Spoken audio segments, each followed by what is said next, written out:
What does a misfire feel like when driving? We're gonna be looking for a couple different symptoms. One is obviously you're gonna have a check engine light. Anytime that there's any type of misfire within a cylinder, spark plug, coil, it doesn't matter how minor or how major, you will always have a check engine light. But if it's a major misfire, your check engine light will start flashing at you. Anytime you got a flashing check engine light, that's a stop, go to the shop, stop driving the vehicle. Your car does not want to be driven anymore. But especially as you're driving, and it can happen while idling and while accelerating.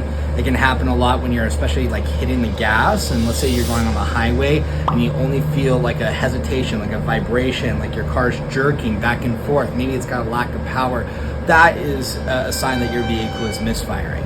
Now, if you've got a little bit of a vibration to your car and it's only at idle, that does not always mean it's going to be a misfire. But when you're accelerating and you have that little bit of a shake or a vibration, that is absolutely a sign that your vehicle is misfiring.